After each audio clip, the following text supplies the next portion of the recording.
بسم اللہ الرحمن الرحیم۔ السلام علیکم ورحمۃ اللہ وبرکاتہ۔ رسول اللہ صلی اللہ علیہ وآلہ وسلم سے پوچھے گئے زبردست سوالات۔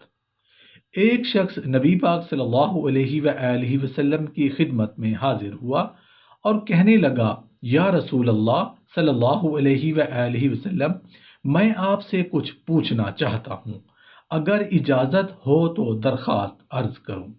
آپ صلی اللہ علیہ وآلہ وسلم نے فرمایا، جی پوچھیں، آپ کیا جاننا چاہتے ہیں؟ تو وہ شخص کہنے لگا، یا رسول اللہ صلی اللہ علیہ وآلہ وسلم، میں اللہ تعالیٰ سے اس حالت میں ملنا چاہتا ہوں کہ تمام گناہوں سے پاک و صاف ہوں۔ تو آپ صلی اللہ علیہ وآلہ وسلم نے فرمایا، غسل جنابت کی برکت سے گناہوں سے پاک اٹھو گے۔ کہنے لگا، یا رسول اللہ صلی اللہ علیہ وآلہ وسلم، میری آرزو ہے کہ میدان حشر میں نور کے ساتھ اٹھایا جاؤں۔ تو آپ صلی اللہ علیہ وآلہ وسلم نے فرمایا کہ اگر کسی کے ساتھ ظلم نہیں کرو گے تو قیامت میں نور کے ساتھ اٹھو گے۔ کہنے لگا، یا رسول اللہ صلی اللہ علیہ وآلہ وسلم، میں چاہتا ہوں کہ اللہ تعالیٰ مجھ پر رحم کرے۔ تو آپ صلی اللہ علیہ وآلہ وسلم نے فرمایا، اپنے نفس پر رحم کرو اور خلق الہی پر بھی رحم کھاؤ، اللہ تعالیٰ تم پر رحم کرے گا۔ کہنے لگا، یا رسول اللہ صلی اللہ علیہ وآلہ وسلم، میں چاہتا ہوں کہ میرے گناہ کم ہوں۔ تو آپ صلی اللہ علیہ وآلہ وسلم نے فرمایا، استغفار کثرت سے پڑھا کرو، گناہ کم ہو جائیں گے۔ کہنے لگا، یا رسول اللہ صلی اللہ علیہ وآلہ وسلم، میں سب لوگوں سے بزرگ تر بننا چاہتا ہوں۔ تو آپ صلی اللہ علیہ وآلہ وسلم نے فرمایا، مصیبت کے اوقات میں اللہ کی شکایت نہ کیا کرو، سب سے بزرگ تر بن جاؤ گے۔ کہنے لگا، یا رسول اللہ صلی اللہ علیہ وآلہ وسلم، میں چاہتا ہوں میرے رزق میں برکت اور فراوانی ہو۔ تو آپ صلی اللہ علیہ وآلہ وسلم نے فرمایا، ہمیشہ پاک اور طاہر رہا کرو، رزق میں برکت ہوگی۔ کہنے لگا، یا رسول اللہ صلی اللہ علیہ وآلہ وسلم، میں چاہتا ہوں کہ اللہ تعالیٰ اور اس کے رسول صلی اللہ علیہ وآلہ وسلم کا دوست بن جاؤں۔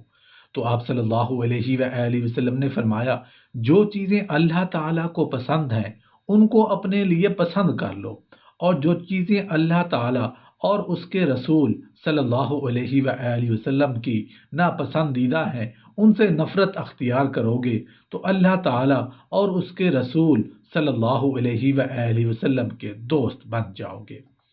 کہنے لگا، یا رسول اللہ صلی اللہ علیہ وآلہ وسلم، میں اللہ کے غضب سے بچنا چاہتا ہوں۔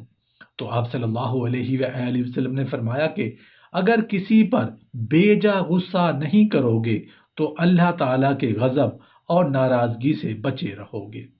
کہنے لگا، یا رسول اللہ صلی اللہ علیہ وآلہ وسلم، میں اللہ کے دربار میں مستجاب الدعوات بننا چاہتا ہوں۔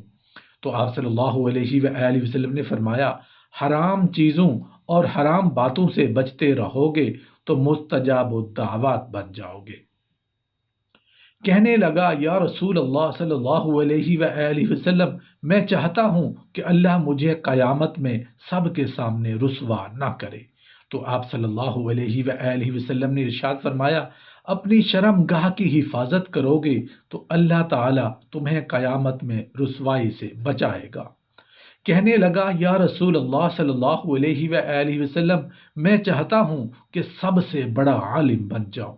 تو آپ صلی اللہ علیہ وآلہ وسلم نے ارشاد فرمایا کہ اللہ سے ڈرتے رہو، سب سے بڑے عالم بن جاؤ گے۔ اللہ کا خوف اور اس کے احکام پر عمل کرنے سے انسان پر علم و حکمت کے دروازے کھل جایا کرتے ہیں۔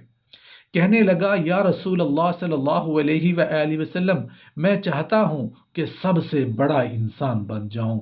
تو آپ صلی اللہ علیہ وآلہ وسلم نے فرمایا، سب سے بہتر وہ شخص ہے جو لوگوں کو نفع پہنچائے، تمہیں چاہیے کہ سب کے لیے نفع بخش بن جاؤ۔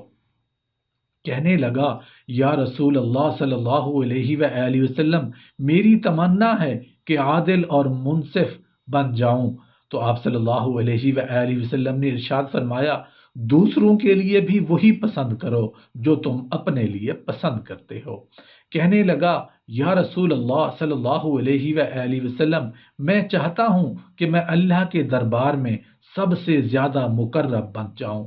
تو آپ صلی اللہ علیہ وآلہ وسلم نے فرمایا سب سے زیادہ اللہ کا ذکر کیا کرو، اللہ کے مقرب بن جاؤ گے۔ کہنے لگا یا رسول اللہ صلی اللہ علیہ وآلہ وسلم، میری خواہش ہے کہ میں نیک اور احسان کرنے والا بن جاؤں۔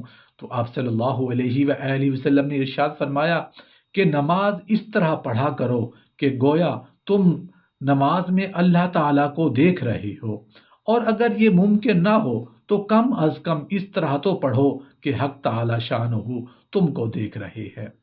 کہنے لگا یا رسول اللہ صلی اللہ علیہ وآلہ وسلم، میں اللہ کا اطاعت گزار بننا چاہتا ہوں۔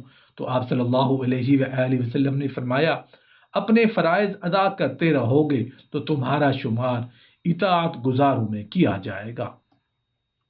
بادشاہ کا ایک گھڑی کا عدل 60 سال کی عبادت سے زیادہ ہے، اس لیے کہ عبادت کا فائدہ صرف عابد ہی کو پہنچتا ہے اور عدل کا فائدہ خاص و عام سب کو ملتا ہے۔ اولاد آدم کے قلب واحد کی مانند اللہ تعالیٰ کے دست قدرت کی 2 انگلیوں میں ہے، وہ انہیں جدھر چاہتے ہیں پھیر دیتے ہیں۔ پھر فرمایا اے ہمارے آقا، دلوں کو پھیرنے والے، ہمارے دلوں کو اپنی فرما برداری میں لگا دے۔ ایک مجمع میں نبی کریم صلی اللہ علیہ وآلہ وسلم نے فضیلت علم کے متعلق بہت سی باتیں بیان فرمائی۔ آخر میں آپ صلی اللہ علیہ وآلہ وسلم نے 2 مرتبہ ارشاد فرمایا اے لوگو مجھ سے علم سیکھو، اے لوگو مجھ سے علم سیکھو۔